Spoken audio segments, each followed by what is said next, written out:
उत्तराखंड यहाँ कण कण में वास है देवी देवताओं का। ये भूमि है पवित्र चार धाम की। ये भूमि है पांडवों के मोक्ष की, धरती से स्वर्ग के सफर की, उनके मुक्ति धाम की।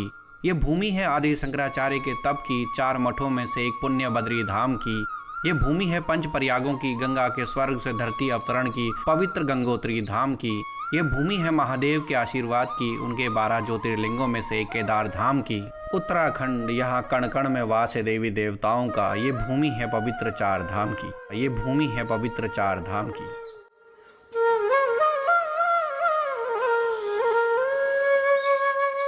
उत्तराखंड चार धाम यात्रा बस एक यात्रा नहीं, यह एक कोशिश है पापों से मुक्ति पाने की। यह एक कोशिश है मन की शांति को खोजने की। यह एक कोशिश है प्रकृति को महसूस करने की। और यह एक कोशिश है मोक्ष को पाने की।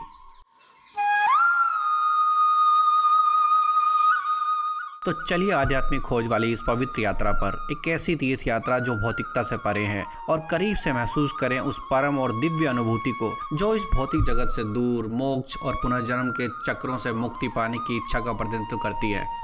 चलिए मेरे साथ इस अनोखे सफर पर, महान हिमालय की इस आध्यात्मिक और साहसिक यात्रा पर।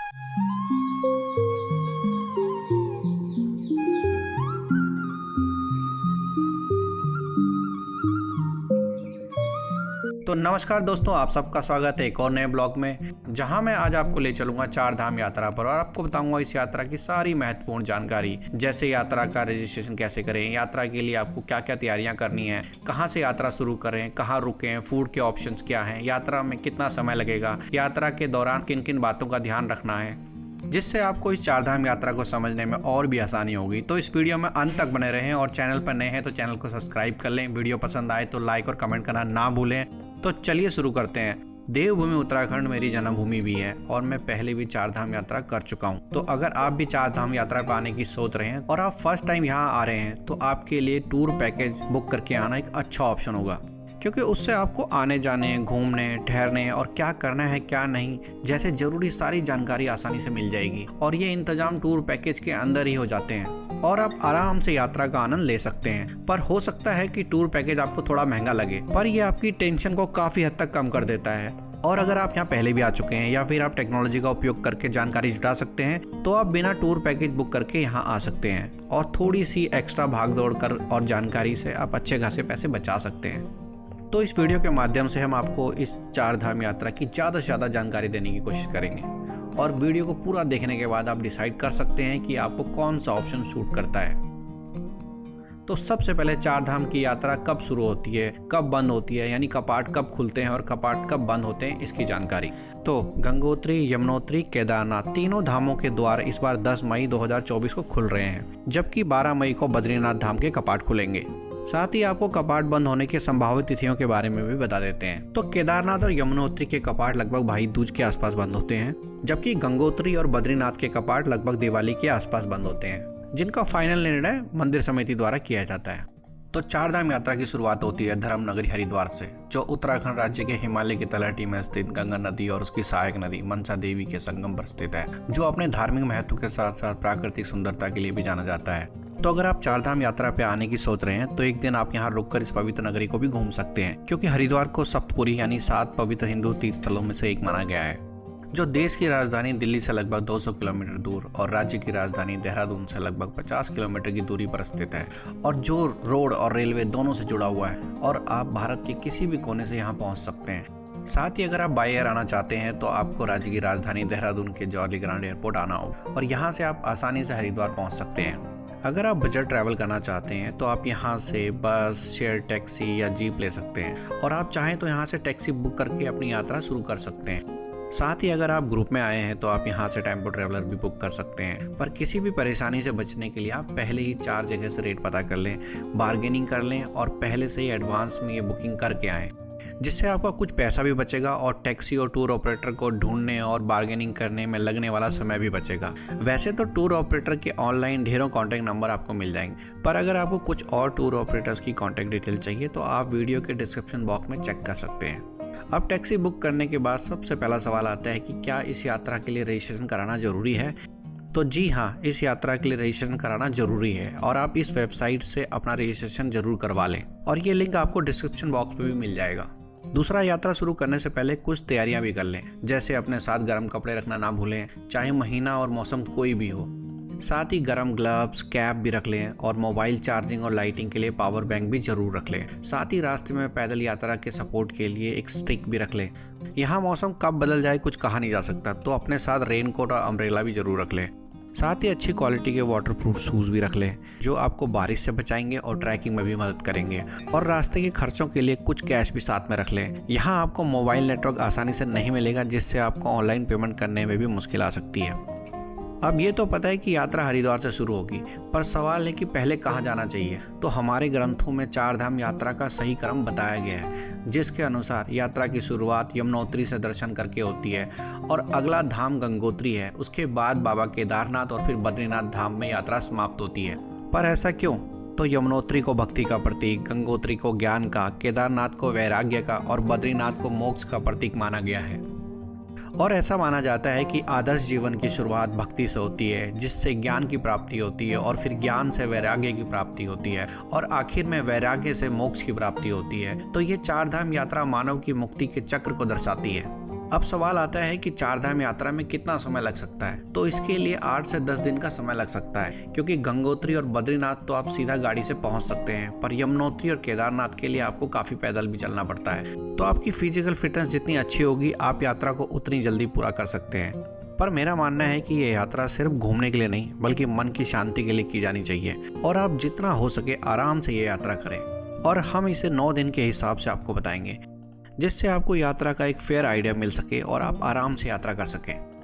डे 1, आपकी यात्रा हरिद्वार से शुरू होगी, जिसमें 180 किलोमीटर की दूरी तय करने में आपको करीब 6 घंटे का समय लगेगा और आप पहुंच जाएंगे बरकोट। यहाँ आपको रहने खाने के कई ऑप्शन मिल जाएंगे, जैसे होटल, डोमेट्री, धर्मशालाएं, होम स्टे। और यहाँ रुकने का खर्चा टूरिस्ट सीजन के हिसाब से घटता बढ़ता रहता है, क्योंकि डिमांड और सप्लाई का रूल यहाँ भी लागू होता है। और हो सकता है कि क्वालिटी के हिसाब से रहने खाने की कीमतें आपको थोड़ी ज़्यादा लगें, पर क्योंकि ये सारा बिजनेस केवल एक सीजन में ही चलता है और बाकी ज़्यादातर समय ये बंद ही रहते हैं, तो ये कुछ हद तक यहाँ के लोगों की मजबूरी भी है। और आप शाम को आसपास के मार्केट को घूम सकते हैं और डिनर करके अच्छी नींद लें, जो अगले दिन की पैदल यात्रा के लिए बहुत जरूरी है। सुबह अपना ब्रेकफास्ट करें और निकल पड़ें आगे की यात्रा पर, जो बरकोट से शुरू होकर जानकी चट्टी तक की है।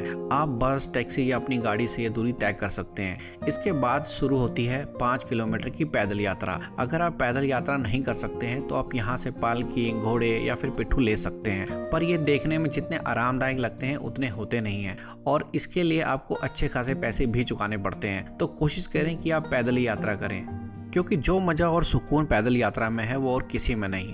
वैसे भी कहा जाता है कि बिना तपस्या के भगवान को पाना संभव नहीं, और ये पैदल यात्रा भी इसी तपस्या का एक हिस्सा हो सकती है। अब आप 2 से 3 घंटे की यात्रा करके यमुनोत्री धाम पहुंच जाएंगे। यहाँ मंदिर में दर्शन करें। आप चाहें तो यहाँ गर्म कुंड में स्नान भी कर सकते हैं, जो इस ठंडे इलाके में आपको एक दिव्य अनुभूति देगा और साथ ही गर्म पानी रास्ते की सारी थकान भी दूर कर देगा।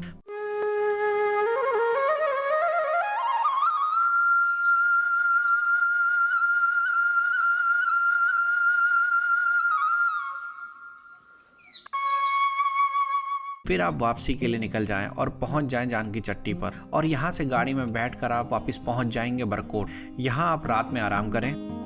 डे 3, तीसरे दिन आप निकल जाएं अपने अगले धाम की यात्रा पर, जो है मां गंगा का पवित्र धाम गंगोत्री, और सुबह बरकोट से निकलकर पहुंच जाएं 80 किलोमीटर दूर उत्तरकाशी, जिसमें आपको गाड़ी में 4 से 5 घंटे का समय लगने वाला है। उत्तरकाशी के अलावा आप हरसिल में भी रुक सकते हैं, पर क्योंकि उत्तरकाशी एक बड़ा और पौराणिक शहर है, यहाँ आपको रहने खाने के काफी सारे ऑप्शन मिल जाएंगे, जो शायद आपको हरसिल में ना मिले, क्योंकि इसे उत्तर की काशी कहा जाता है। तो यहाँ देखने और घूमने को बहुत कुछ है, और आप बचे हुए समय में आसपास के कई मंदिरों, मठों को भी देखने जा सकते हैं, जिसमें सबसे ज्यादा फेमस टेम्पल विश्वनाथ टेम्पल है।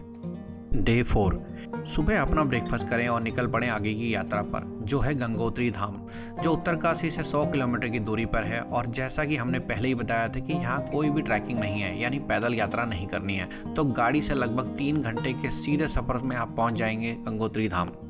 यहाँ मंदिर में दर्शन करें और आसपास घूमें, और आप चाहें तो यहाँ गर्म पानी या कुंड नहीं है, ठंडे बर्फीले गंगा जल में ही स्नान करना पड़ेगा।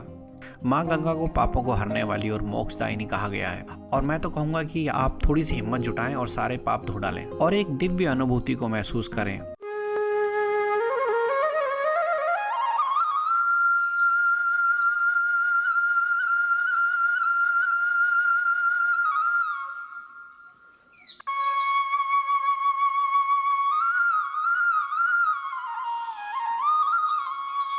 और फिर एक हल्के और रिलैक्स माइंड के साथ अपनी वापसी की यात्रा पर निकल पड़ें और पहुंच जाएं उत्तरकाशी। डे 5, अपना सुबह का ब्रेकफास्ट जल्दी करें और निकल पड़ें आगे की यात्रा पर, जो होगी देवों के देव महादेव के धाम केदारनाथ की। इसके लिए उत्तरकाशी से अपनी यात्रा शुरू करें और पहुंच जाएं सोनप्रयाग, जिसमें आपको लगभग 9 घंटे का समय लगेगा और जिसकी कुल दूरी 220 किलोमीटर है। और यहाँ रुकें और आराम करें। पर अगर आप ये यात्रा हेलीकॉप्टर से तय करने वाले हैं तो आपको सिरसी, फाटा या गुप्तकाशी में अपनी टिकट के अनुसार नज़दीकी हेलीपैड के पास ही रुकें, जिससे आप अपनी यात्रा को समय पर पूरा कर पाएं। पर अगर ये यात्रा आप पैदल ही तय करने वाले हैं और सोनप्रयाग पहुंचकर भी आपके पास समय बचा है तो आप सीधा शेयर्ड जीप लेकर के आगे गौरीकुंड तक जा सकते हैं। पर यहाँ रुकने का अरेंजमेंट पहले ही कर लें और यहाँ रुक कर रात में आराम करें और अच्छी नींद लें। डे 6, अगले सुबह आप जल्दी उठकर यहाँ गौरीकुंड में स्नान भी कर सकते हैं, जिसका काफ़ी महत्व है। और फिर निकल पड़े अपनी आगे की यात्रा पर, जो कि लगभग 18 किलोमीटर की पूरी पैदल यात्रा है। और अगर आप पैदल नहीं चल सकते हैं तो आपके लिए यहाँ पालकी, घोड़े या फिर पिट्ठू भी आप यहाँ से ले सकते हैं। पर जैसा कि हमने पहले भी कहा था कि यह देखने में जितने आरामदायी लगते हैं उतने होते नहीं हैं। और कोशिश करें कि ये यात्रा पैदल ही तय करें, क्योंकि जो मज़ा और सुकून पैदल यात्रा में है वो और किसी में नहीं। अगर आप रेगुलर वॉक नहीं करते हैं तो मेरी सलाह है कि आप आने से पहले 1 से 2 महीने तक जितना हो सके मॉर्निंग या इवनिंग में वॉक करें, जिससे आपका शरीर इस यात्रा के लिए तैयार हो जाएगा। रास्ते के चारों ओर नज़ारे बेहद ही खूबसूरत हैं और अगर आप इन नज़ारों का आनंद लेते हुए आगे बढ़ते हैं तो ना तो सफ़र का पता चलेगा और ना ही सफ़र की थकान का। अब 8 से 10 घंटे की यात्रा के बाद आप पहुंच जाएंगे महादेव के धाम।